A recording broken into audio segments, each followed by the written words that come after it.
Di sebuah panti asuhan yang biasanya penuh tawa, sebuah rencana besar diumumkan. Namun, ambisi seringkali membutakan mata. Ada yang memimpin dengan tangan besi, ada yang menyimpan mimpi dalam diam, dan ada yang mencoba mencairkan suasana dengan canda. Namun, badai pengkhianatan harus mereka lewatkan. Ketika orang yang dipercaya berkhianat dan salah satu dari mereka hilang, akankah kekeluargaan mereka tetap utuh?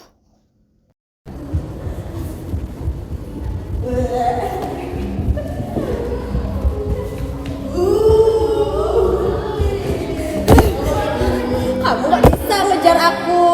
Aku tuh cepat, kamu lama.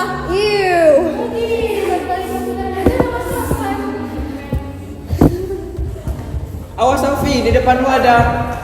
Aduh Alfi. Anak-anak, ayo semua kumpul ke sini. Ibu punya berita bagus buat kita semua. Dengar ya, bulan depan panti asuhan kita akan mengadakan bakti sosial.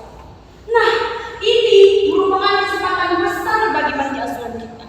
Jadi tolong kalian persiapkan diri kalian dengan baik.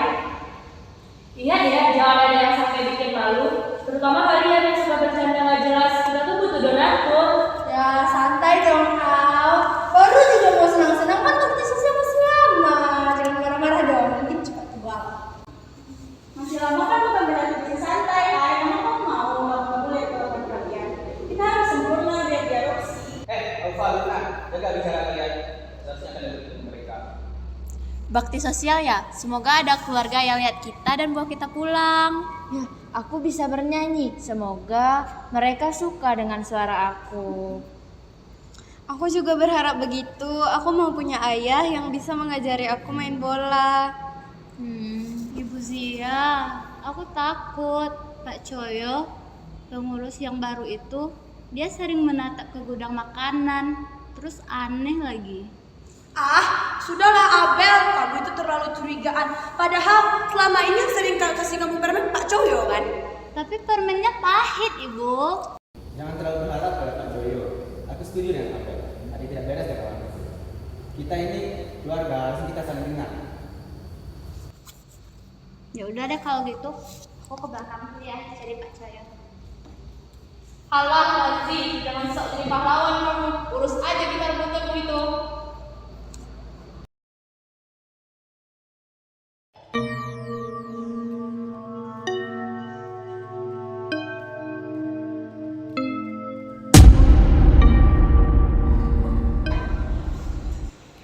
Aduh, anak-anak ini setiap bermain tidak ada yang merapikan. Aku saja selalu yang merapikan.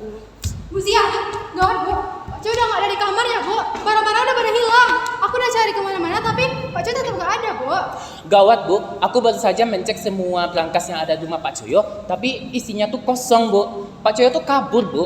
Dia baru saja membawa semua persiapan baksos, tabungan kami, bahkan sampai sembako yang ada di gudang itu dibawa semua sama dia. Hah? Apa? Dia mengkhianati kita? Terus di mana nasib bangsa kita ini? Astaga Cin, kamu masih mikirin itu? Tunggu. Kalau Pak Coyo kabur, Abel di mana sekarang? Iya, aku udah lihat kamar Abel.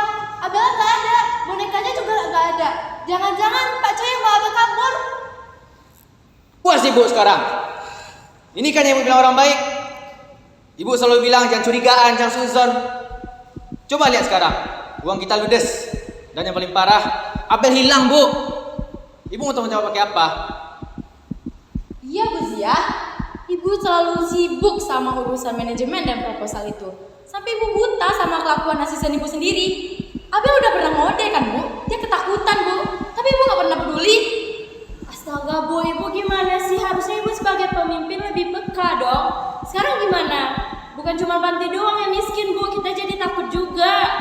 Sudah, berhenti menyalahkan Ibu Zia. Kita harus lapor polisi dulu. Jangan sampai berita ini bocor kepada warga sekitar. Nama panti kita bisa hancur. Nama panti? Masih mikirin nama panti? Abel hilang. Gila. Pikiran Bu Zia itu sudah salah. Gimana ini acara bakti sosial kita? Sekarang siapa lagi yang mau mengadopsi kita? Ibu Zia, tolong aku kasih sesuatu dong Bu, jangan seperti ini. Kami semua takut Bu. Pak Coyo janji bola baru, tapi dia cuma kasih mimpi palsu. Kita semua tertipu mentah-mentah.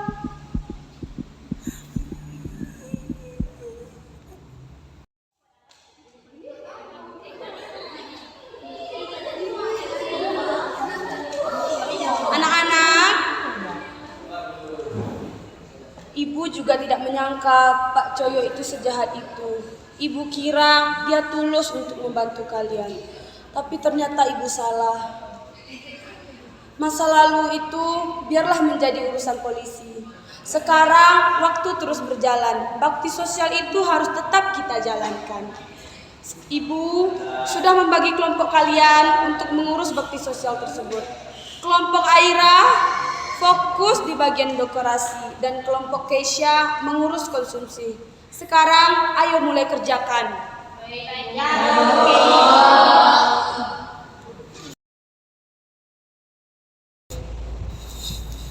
Ini aku cuma dapat segini dari gudang. Tidal juga dapat cat. Zia, beneran cuma pakai koran untuk dekorasi ya, Mbak? Apa nggak makin kelihatan menyedihkan, Mbak? Fatia, kamu tahu nggak kita tuh lagi kekurangan dana? Pakai aja apa yang ada. Kalau kamu tempelnya dengan rapi, juga kelihatan bagus. Gak usah banyak ngomong deh, kerja aja cepat. Bu Zia, sorry. Ini kayaknya udah jelek deh. Ditiup dikit, meletus. Capek aku, Bu.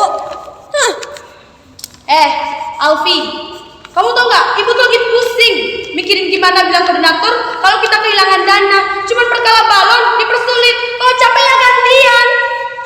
Pusing, Bu. Kami juga pusing mikirin ini.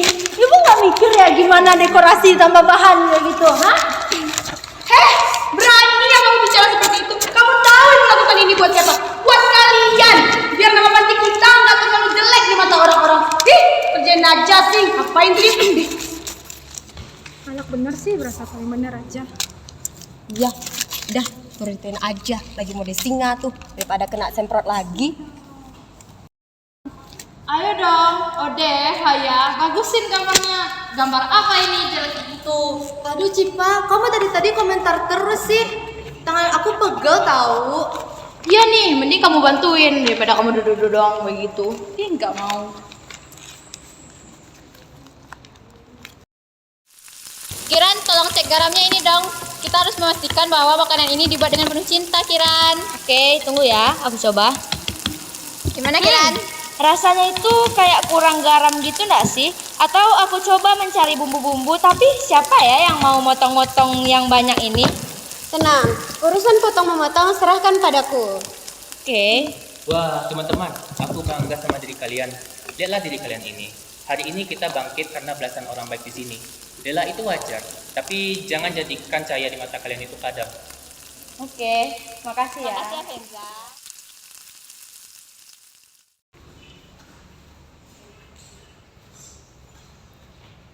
Assalamualaikum warahmatullahi wabarakatuh. Selamat pagi, para hadirin dan hadirat yang kami muliakan. Hari ini adalah tentang melihat harapan yang kembali tumbuh. Mari kita saksikan penampilan dari kami.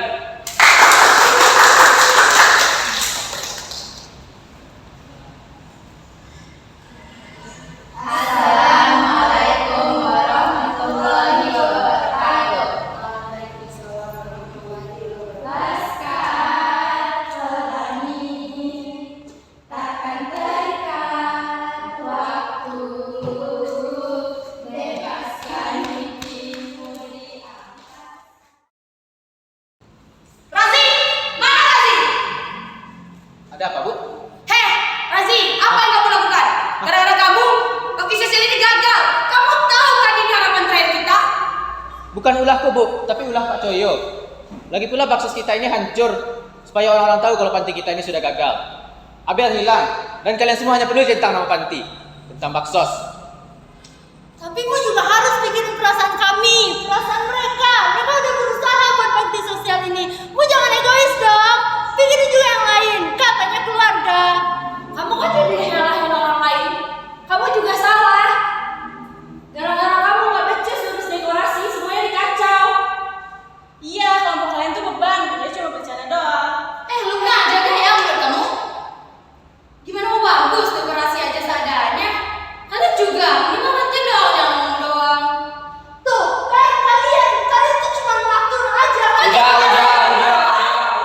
Udah, kita ini sedang hancur.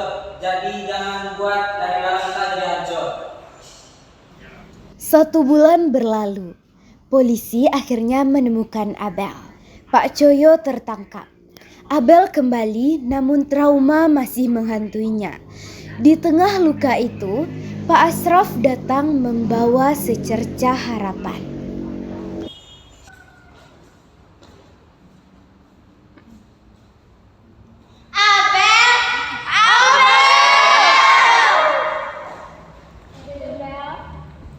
Anak-anak, masa lalu itu anggap aja kayak pecah-pecah.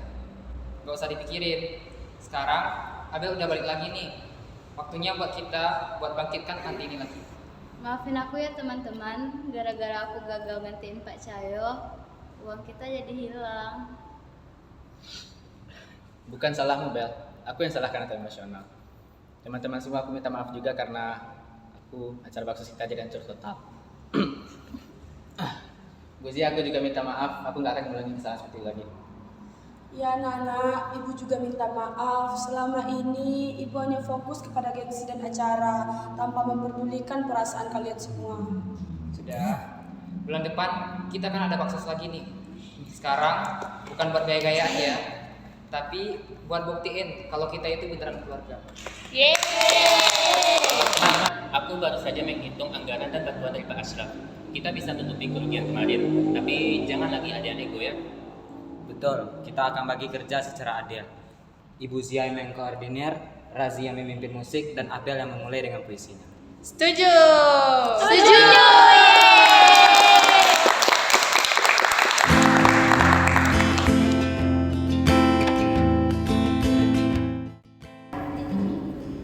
Selamat datang para donatur sekalian. Inilah wajah anak-anak kita yang telah bangkit dari badai.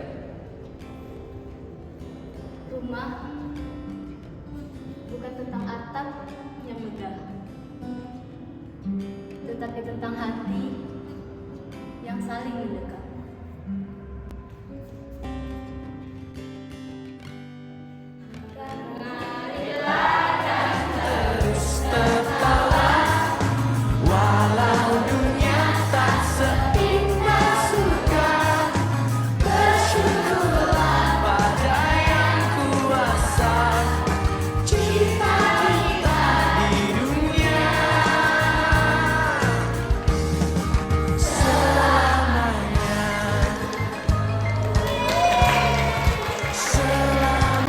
Sore itu Panti Cahaya benar-benar bersinar. Mereka membuktikan bahwa tak ada pengkhianatan yang bisa menghancurkan sebuah keluarga yang memilih untuk saling memaafkan.